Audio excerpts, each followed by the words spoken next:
اور پروگرام کے اس سیگمنٹ میں جی ہم خواتین کی صحت پہ بات کریں گے۔ خواتین آپ کو پتہ ہی ہے کہ ہماری خواتین جب اپنی فیملی سٹارٹ کرتی ہیں، فیملی سے پہلے بھی جب عورت جو ہے وہ بلوغت کی طرف بڑھتی ہے، یعنی کہ جب اس میں اللہ تعالیٰ کی طرف سے ایک خاص عمل ہوتا ہے جس کو کہ پیریڈ سٹارٹ ہوتے ہیں، اس عمل سے لے کر کے پھر آپ کی شادی ہوتی ہے۔ شادی کے بعد آپ نے اپنی پوری فیملی کو آگے لے کر کے چلنا ہوتا ہے، پوری فیملی کو آپ نے کیری کرنا ہوتا ہے۔ تو بچے پیدا کرنا، ایک اچھی شادی شدہ ہیلدی لائف گزارنا، خواتین کو اتنی ساری کمپلیکیشنز ہوتی ہیں، وہ شادی سے پہلے بھی ہو سکتی ہیں۔ آج کل کی بچیوں کو PCOS کا مسئلہ ہے، کسی کو جو ہے جب پیریڈز ہوتے ہیں بلیڈنگ بہت کم ہوتی ہے، کچھ ایسی ہیں جن کو بہت زیادہ ہیوی بلیڈنگ ہوتی ہے۔ آج کا جو ہمارا اہم مسئلہ ہے خواتین کو لے کر کے وہ فائبرائڈس ہیں اور ایمبولائزیشن ہے۔ یہ کیا ہے؟ ان کی علامات کیا ہیں ابتدائی، جو کہ اگر ہماری باڈی میں خدا نخواستہ یہ ظاہر ہونا شروع ہو جائیں تو ہمیں ایک ماہر ڈاکٹر سے فوری طور پر رجوع کرنا چاہیے۔ یہ صرف شادی شدہ خواتین کا مسئلہ نہیں ہے، ہماری کیا نوجوان بچیاں جو اپنی بلوغت کی عمر کو جا رہی ہوتی ہیں، ان بچیوں کو بھی یہ مسئلہ خدا نخواستہ ہو سکتا ہے۔ یہ بیماری، یہ پرابلم، یہ خواتین کا مسئلہ ہے کیا؟ یہ کیا پیچیدگیاں پیدا کر سکتا ہے اگر ان بچیوں کی پھر شادی کرنی ہوتی ہے، انہوں نے ایک زندگی کا آغاز کرنا ہوتا ہے، کیا کمپلیکیشنز ہو سکتی ہیں اور ان کے علامات؟ اس تمام پر آج ہم بات کریں گے۔ ہمارے ساتھ کسی تعارف کی محتاج نہیں ہے، سوشل میڈیا پر بھی آپ ان کو اکثر و بیشتر دیکھتے ہیں اور آپ نے ان کو بہت سارے پوڈ کاسٹ میں بھی دیکھا ہوگا، ویسے بھی یہ مین اسٹریم میڈیا پہ بھی ہوتی ہیں۔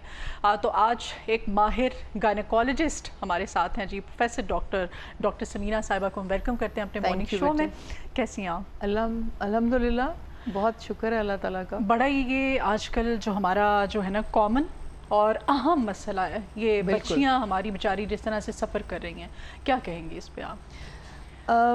جب سے کووڈ آیا اس کے بعد سے ویسے تو فائبرائڈز اور اینڈومیٹروسز اور کافی کامن تھے انفرٹیلٹی میں، جیسے ہمارے پاس اگر انفرٹیلٹی کے پیشنٹس ہم ان کو کہتے ہیں جن کو 1 سال تک شادی ہو گئی یا 1 سال ہو گیا اور ان کو پریگنینسی نہیں ہو رہی اور کوئی خاص پرابلم بھی نہیں ہوا، لیکن جب وہ چیک اپ کے لیے آتی ہیں تو اس کے اندر ٹیومر فائبرائڈز نکل آتے ہیں یا چاکلیٹ سسٹ ہوتی ہیں، وہ چاکلیٹ مٹیریل کی بھری ہوئی، یا ایڈینومائیوسس ہوتا ہے جس سے پورا کا پورا یوٹرس بڑا ہو جاتا ہے، اس میں ٹیومر کوئی نہیں ہوتا۔ لیکن کامنسٹ جو ہے ان میں سے وہ ہے فائبرائڈز۔ وہ ایک بڑا اسٹرینج ٹیومر ہے، وہ کینسر نہیں ہے لیکن بانجھ پن کرتا ہے۔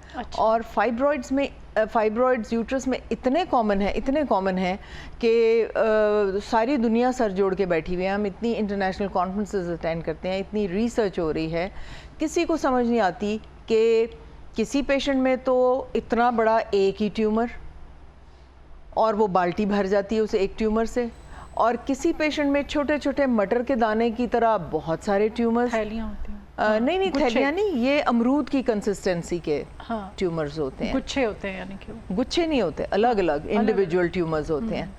تو اس کی کسی کو سمجھ نہیں آتی کہ یہ ایک چھوٹا سا ٹیومر اتنا بھی رہ سکتا ہے اور 3 مہینے میں وہ اتنا بڑا بھی ہو سکتا ہے کہ وہ بکٹ کو بھر دے، اور کئی دفعہ یہ کچھ بھی نہیں کہتا، اور کئی دفعہ اتنا سا ٹیومر جو ہے وہ انفرٹیلٹی کر رہا ہوتا ہے۔ تو یہ سمجھ سے باہر ہے، ابھی تک اس کے اوپر ریسرچز چل رہی ہیں کہ یہ کیسے، لیکن لیٹلی کچھ میڈیسنز ایسی آ گئی ہیں جو اس کو کنٹین کر سکتی ہیں۔ پھر یہ ڈائگنوز اس وقت ہوتا ہے جب شادی ہو جاتی ہے اور پریگننسی نہیں ہو رہی ہوتی۔ چھوٹے ٹیومرز تو اس وقت ڈائگنوز ہوتے ہیں جب پہلی بار الٹرا ساؤنڈ ہوتا ہے، لیکن کئی دفعہ ایسا ہوتا ہے کہ بالکل ایسے لگ رہا ہوتا ہے جیسے فل ٹرم پریگننسی ہے شادی سے پہلے ہی، اور بہت بڑا ٹیومر جب ہو جاتا ہے اور انہوں نے ابھی رشتہ کرنا ہے، شادی کرنی ہے، تو وہ دیکھتے ہیں کہ بچی کا پیٹ تو اتنا بڑا ہو رہا ہے، تو جب ہم الٹرا ساؤنڈ کرتے ہیں تو وہ اتنا بڑا ایک ٹیومر پورا یوٹرس کو اس نے بڑا کیا ہوتا ہے، تو پھر وہ ان کو نکلوانا پڑتا ہے ظاہر ہے شادی سے پہلے۔ اب ظاہر ہے کنسلٹنٹ ڈاکٹرز تو اویلیبل نہیں ہوتے، تو چھوٹے موٹے گاؤں، چھوٹے موٹے شہر میں اب پینیٹریٹ کر گئے ہیں سرجنز، MBBS لوگ بھی ہیں اور بھی لوگ ہیں۔ تو میرا یہ مشورہ آپ کے چینل سے، اس سوشل میڈیا سے میرا یہ مشورہ ہے کہ اگر وہ ٹیومر کسی ایسی عورت میں ہے جس کی فیملی کمپلیٹ ہو چکی ہے، اس نے اپنے ریکوائرڈ نمبر آف بچے جو ہیں وہ پورے کر لیے ہیں، ٹھیک ہے، پھر تو جس سے مرضی کروا لے، ایک ٹیومر نکالنا ہے یا یوٹرس نکالنا ہے یا وہ احتیاط کے ساتھ کرے تو کوئی زیادہ نقصان نہیں ہوگا۔ لیکن یہ ٹیومر نکالنا لوگ سمجھتے ہیں بڑی سمپل بات ہے، ایسی سمپل بات نہیں ہے۔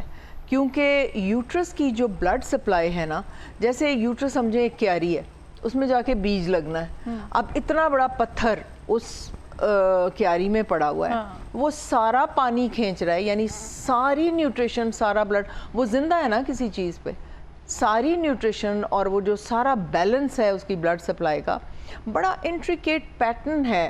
یوٹرائن مسل، پھر اس کی لائننگ کا، اس کا بلڈ فلو کا پیٹرن. تو اگر کوئی اناڑی سرجن جس کی ٹریننگ نہیں ہے اس ٹیومر کو نکالنے کی، اس نے اس کو کھینچا تانی کر کے نکال کے یوٹرس کو اسٹچ تو کر دینا ہے، ٹھیک ہے. لیکن ہمارے پاس یہ بگڑے ہوئے کیسز آتے ہیں جن کے اندر اتنی بری اسٹچنگ ہوئی ہوتی ہے کہ یوٹرس کی شکل ہی بدل گئی ہوتی ہے. تو اس لیے میرا مشورہ ہے کہ ایسے کیسز جن میں کہ پیشنٹس انٹرینڈ ڈاکٹرز کے پاس جاتے ہیں اور پھر ان سے رجوع کرتے ہیں، تو کائنڈلی اس کا obstetric کیریئر نہ خراب کریں، اس کو بڑے ہسپتال میں بھیج دیں، کنسلٹنٹ کے پاس بھیج دیں. کیونکہ اس بڑے ٹیومر کا نکالنے کا طریقہ یہ ہے کہ ٹیوب کے اندر سے ایک نائلون کا تھریڈ بھیجا جاتا ہے، کیونکہ وہ پارٹ ٹیوب کا جو یوٹرس کے اندر سے گزر رہا ہوتا ہے وہ صرف ایک بال کے برابر ہے، اور عین ممکن ہے کہ آپ سٹچ میں لے کے اس کو ٹیوب کو بند کر سکتے ہیں. وہ نظر نہیں آتا، نیکڈ آئی سے وہ رستہ نظر نہیں آتا. تو جب اناڑی کوئی کرے گا سٹچنگ تو وہ موسٹ پروبیبلی اس کو لے لے گا، کیونکہ وہ تو نظر ہی نہیں آتا. تو ٹیومر نکل کے انہوں نے واہ بھی لے لی، شاباشی بھی لے لی، اپنے پیسے بھی لے لیے، لیکن وہ بانجھ ہو جائے گی، کنسیو نہیں کرے گی، کیونکہ ٹیوب کو تو بلاک کر دیا اس نے سٹچ کر کے. تو اس لیے یہ میرا پیغام یہ ہے لوگوں کے لیے بھی، اور وہ ڈاکٹرز جو یہ ٹیومر نکالتے ہیں، اگر تو فیملی کمپلیٹ ہو گئی ہے، آپ یو موسٹ ویلکم، آپ کر لیجئے اگر آپ کا دل کر رہا ہے. کیونکہ اگر وہ ان کے پاس ریسورسز نہیں ہیں بڑے شہر میں جانے کے. لیکن اگر اس کی فیملی کمپلیٹ نہیں ہوئی تو پلیز اس کے اوپر تجربے نہ کریں، اس کو ہمارے پاس بھیج دیں تاکہ ہم ان کو بڑی احتیاط سے نائلون کا تھریڈ ڈالیں پہلے، تاکہ ہم فیل کر سکیں کہ وہ ٹیوب کا سوراخ اب مسل میں سے کہاں سے گزر رہا ہے. اس کو بچاتے ہوئے ہم نے سٹچنگ کرنی ہے. اینڈ سیکنڈلی اس کا طریقہ ہوتا ہے کہ آپ نے کیوٹی کو نہیں کھولنا، اس میں سٹچ اگر آ گیا وہ سکار بن جائے گا، وہ جو چھلا رکھتے ہیں پریگنینسی روکنے کے لیے اس طرح کا وہ ایفیکٹ دے گا. تو بہت سی انٹریکیٹ کیسز ہوتی ہیں جس کے اندر. سیکنڈلی جنہوں نے ابھی بچے پیدا کرنے ہیں پلیز اس کی ایمبولائزیشن نہ کروائیں. ایمبولائزیشن ہوتی ہے کہ اس کی خون کی نالی میں وہ ایئر ڈال دیتے ہیں تاکہ وہ خود اپنی موت مر جائے، اس کو نیوٹریشن نہ پہنچے، بلڈ نہ پہنچے. لیکن اگر کسی ایسی بچی کے انہوں نے ایمبولائزیشن کی ہے جس نے ابھی بچے پیدا کرنے ہیں، اب میرے پاس ایک میں مثال دوں گی، بہت سی کیسز ویسے تو آئے. ایک کا اتنا بڑا ٹیومر تھا اور وہ صاحب جو بھی ہیں ریڈیولوجسٹ، یہ ریڈیولوجسٹ کر رہے ہیں، اور بھیڑ چال میں ہر کوئی پہنچا بھائی جی ہمارا بھی کر دیں اور ہمارا بھی کر دیں. دماغ سے سوچتے نہیں کہ وہ اتنا بڑا ٹیومر، جب وہ یوٹرس زمین ہے جس میں بیج لگنا ہے، اب وہ ایک ڈیڈ پتھر وہاں پڑا ہوا ہے، کیا وہ بچے کو لگنے دے گا وہاں پہ؟ کیا وہ پلیسنٹل پینیٹریشن ہونے دے گا؟ نہیں ہونے دے گا. اس کے اوپر اگر پلیسنٹا لگ گیا، ڈیڈ فائبرائڈ پڑا ہے، تو وہ تو اکھڑ جائے گا تھوڑے عرصے کے بعد. جیسے آپ بیج پھینکیں کیاری میں، نیچے پتھر پڑا ہے تو وہ اس کی تو جڑیں ہی نہیں نیچے جائیں گی، وہ تھوڑا سا پودا اوپر آ کے وہ سوکھ جائے گا. اسی طرح آپ کا بیبی جو ہے وہ تو شاید چند دن اوپر ہو کے ڈیڈ ہو جائے گا. لگا ہے چانس ہی نہیں ہے. تو ایمبولائزیشن میں غور کریں کہ جب آپ سے ریڈیولوجسٹ سائن کرواتے ہیں نا، ہمارے ہاں رواج ہے کہ پڑھنا نہیں ہے، بس سائن کر دینا. اس کے اندر ایک پوائنٹ لکھا ہوتا ہے کہ آپ کی اووری پہ بھی افیکٹ ہو سکتا ہے، آپ کی اووری شرنک ہو سکتی ہے، آپ کی اووری، کیونکہ اگر وہ ایئر کی ایمبولس وہ اوویرین آرٹری میں چلا گیا یا اووری میں، تو اووری آپ کی ڈیڈ ہو جائے گی، نہ آپ بچے پیدا کر سکیں گے، مینوپاز جلدی ہو جائے گا.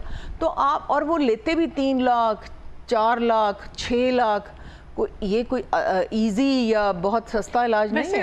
ڈاکٹر سمینا، آپ بھی میری بات سے ایگری کریں گی، عورتوں کی زندگی میں کتنے مسائل ہیں نا، ہے نا، کتنی پیچیدگیاں ہیں، لیکن پھر بھی وہ اتنی ریزیلینٹ ہوتی ہیں، وہ ہر ایک چیز کو فائٹ کرتی رہتی ہیں. اب میں آپ کو ایک بتاتی ہوں، ہم جب دوائی عورت کو لکھ کے دیتے ہیں ساتھ تھوڑی سی دوائی ہم مرد، کیونکہ صنف نازک ہے نا مرد، کیونکہ ابارشنز بھی زیادہ میلز کے ہوتے ہیں، یوٹرس کے اندر ان کو غذا نہ پہنچے تو بچی بچ جائے گی، بچہ تو وہیں فوت ہو جائے گا، وہ مائنڈ کر جائے گا کہ مجھے غذا کی کمی ہوگی میں تو مر ہی جاؤں، ٹھیک ہے نا، ایگو اتنی، پیٹ میں بھی ایگو اتنی ہوتی ہے. Is it true کہ وہ جتنے بھی ہمارے ہوتے ہیں مس کیریجز میل زیادہ ہوتے ہیں، اور ڈیڈ بیبیز IUDs زیادہ میل ہوتے ہیں. جب میل پیٹ میں ہوتا ہے نا تو ہمیں بڑی فکر ہوتی ہے کہ یہ تو ایگو سے ہی مر جانا ہے اس نے اندر، کہ مجھے ہو گئی آکسیجن کی کمی.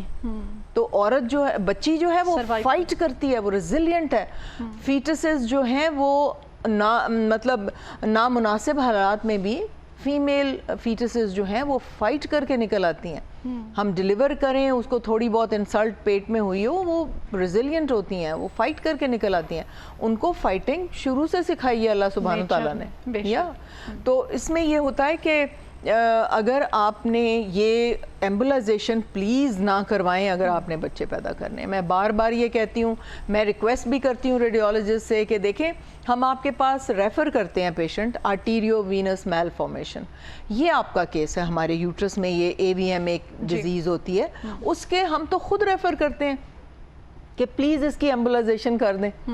لیکن آپ پلیز ہماری ٹریس پاسنگ نہ کریں، جو ہماری وہ سلطنت ہے اس کے اندر مت آئیں. آپ کو نہیں پتا کہ فائبرائڈ جب آپ کچے پکے ان کو ڈیڈ کر کے بھیجتے ہیں. میں نے اتنی بڑی ٹرے میں وہ کاٹ کے یوٹرس میں سے اس بچی کا، ان میرڈ بچی کا ٹیومر نکالا، جو 2 دفعہ ایمبولائزیشن ٹرائی کی جا چکی تھی اس پر. ایک دفعہ 3 لاکھ لیے، پھر اگلی دفعہ 3 لاکھ لیے، اور وہ شدید پین میں میرے پاس آئی.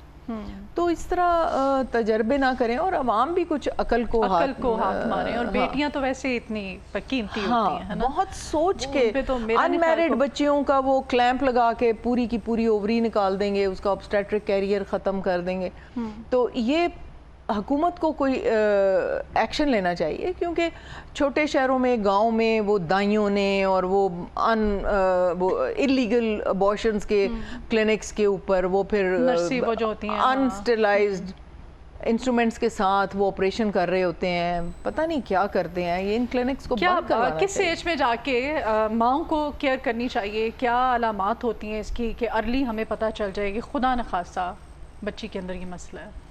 میں نے بارہا یہ کہا ہے کہ جیسے ہی بچی 10 سال 11 سال 12 سال کی ہوتی ہے، گیٹ این الٹرا ساؤنڈ. وہ نان انویزو ہے، بڑے آرام سے اس کے پیٹ کے اوپر سے الٹرا ساؤنڈ کر کے اندر کے اندر جھانکی مل جاتی ہے. ایوری تھنگ، اس کی اووریز میں ایگز ہیں کہ نہیں، اووریز بنی ہیں کہ نہیں، یوٹرس بنا ہے کہ نہیں بنا، 2 یوٹرس ہیں کہ ہارٹ شیپ یوٹرس ہے کہ ایک طرف کا یوٹرس بنا ہوا ہے دوسری طرف بنا ہی نہیں، کیونکہ مٹی یوٹرس کی 2 طرف سے آتی ہے، وہ پھر جوائن ہو کے ایک یوٹرس بناتی ہے. تو ہمارے پاس ڈفرینٹ ڈیزائنز کے یوٹرس آتے ہیں، 2 الگ الگ یوٹرس، 2 وجائنا، 2 یوٹرس کے ماؤتھ، پھر ایک وجائنا یوٹرس کا ماؤتھ ایک، پھر 2 یوٹرس، پھر ہارٹ شیپ یوٹرس، پھر ایک بالکل ہی چھوٹا ساتھ لگا ہوا اور بڑا یوٹرس.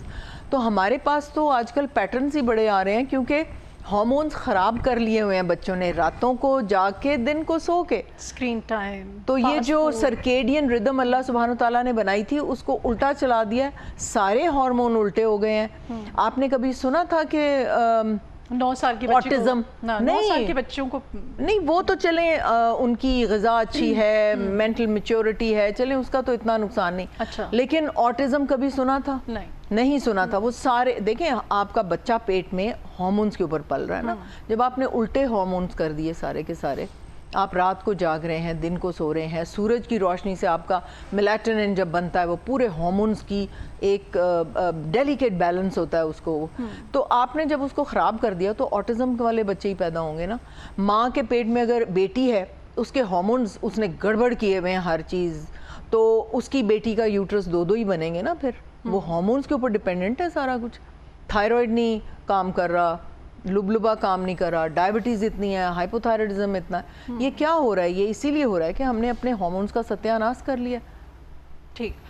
اس میں بچوں کو جب ظاہر ہے ان کا سٹارٹ ہوتی ہے، یہ ظاہر ہے نیچرل ایک پروسیس ہے، تو اس میں ہیوی بلیڈنگ کچھ کیسز میں ہوتی ہے، کچھ میں کم ہوتی ہے. کیا ہاں، اس میں دیکھیں ہمارے پاس ہر طرح کے کیسز آتے ہیں.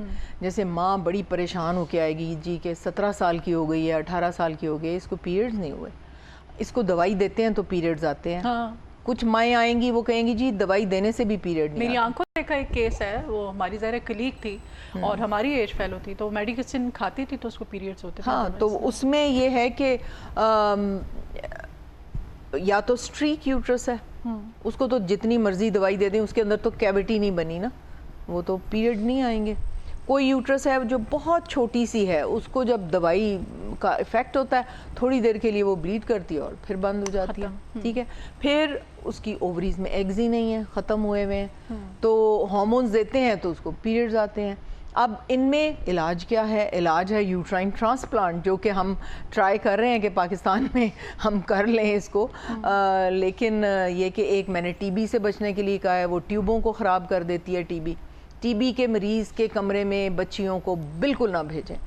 چھوٹی سی بچی 7-8 سال کی اگر اپنے دادا نانی نانا پیرنٹس کو کھانا دینے جا رہی ہے, ٹی بی والے وہ ٹی بی سے افیکٹڈ ہے, اس کی ٹیوبوں کا ستیہ ناش کر دے گا یہ ٹی بی کا جو جراثیم ہے. ہاں, ان کو خراب کر کے وہ مر جائے گا. اب ٹی بی ختم ہو گئی ہے اندر, لیکن وہ اپنا کام کر کے چلا گیا.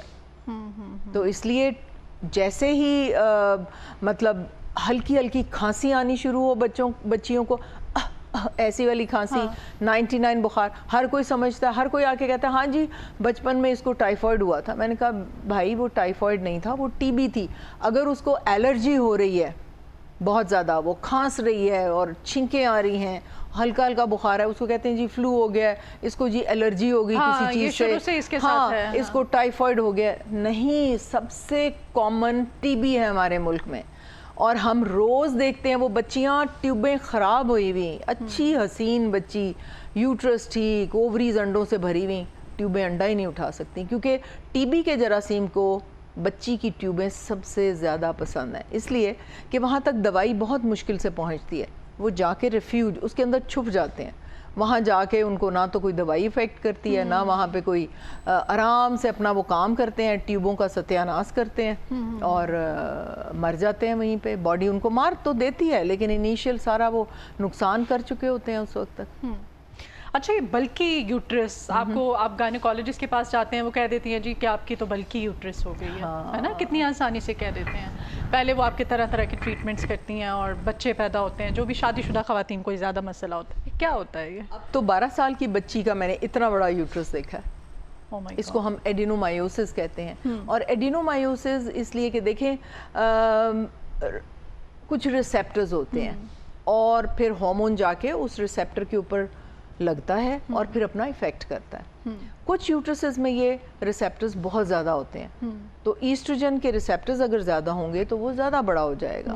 کچھ یوٹرسز میں ریسیپٹرز نہیں ہیں, وہ چھوٹے چھوٹے رہ جائیں گے. تو یہ ریسیپٹرز جن یوٹرسز میں زیادہ ہیں وہ زیادہ افیکٹ ہوں گی. لیکن پلاسٹک اگر آپ کھا رہے ہیں, چاپنگ بورڈ ہے, آپ مائکرو پلاسٹکس کھا رہے ہیں, اگر آپ پلاسٹک کی بوتلوں میں مائکرو پلاسٹکس پی رہے ہیں, نان سٹک برتنوں میں آپ سارا پلاسٹک ایونچولی کھا جاتے ہیں, آپ کے چمچے پلاسٹک کے ہیں, آپ کی سٹور کرنے کی چیزیں پلاسٹک کی ہیں, آپ پورا آپ ذرا جائزہ لیں, آپ کے گھر میں ہے ہی پلاسٹک. پولی ایسٹر کے کپڑے, پولی ایسٹر کے تکیے, پولی ایسٹر کی رضائیاں آپ انہیل کریں, تو اتنا کچھ آپ کے اندر جا رہا ہے. یہ ہارمون ڈسرپٹرز ہیں. Makeup, lipsticks, roll ons, perfumes, you name it, face wash, body wash, conditioners, sanitizers. یہ سینیٹائزرز جب سے آئے ہیں, جب سے یہ کووڈ آیا ہے, اور لوگ ہاتھ نہیں دھوتے, اچھا جی کھانا کھانے لگے ہیں سینیٹائز کر لو, ٹھیک ہے. تو اس کے اندر جو خطرناک چیزیں ہیں وہ جا کے ایسٹروجن بن جاتی ہیں. اب ایسٹروجن ہارمون کی ہو جاتی ہے بہتات. اب بہتات ہوتی ہے تو ٹارگٹ آرگن تو یوٹرس ہے, وہ بڑا ہونا شروع ہو جاتا ہے. تو آپ کے جو پلاسٹک کے برتن, یہ جو اسموگ ہے, یہ پلاسٹک اور کارپیٹ انڈسٹری کے فیومز ہوتے ہیں نا, تو اس میں بھی ہارمون ڈسرپٹرز ہیں. آپ کہاں جائیں گے, آپ سانس لیں گے, آپ کی یوٹرس بڑی ہونی شروع ہو جائے گی. تو اس لیے سینٹڈ کینڈلز, ایئر فریشنرز, کار فریشنرز, مچھر مار دوائیں, فینائل, ڈیٹول, سب آپ کا یوٹرس بڑا کر رہے ہیں. تو ان سے بچیں. مطلب نیچر کے ہم نے جتنا قریب جانا ہے, ہم ان چیزوں سے اتنا دور رہیں گے. اور جو آپ کے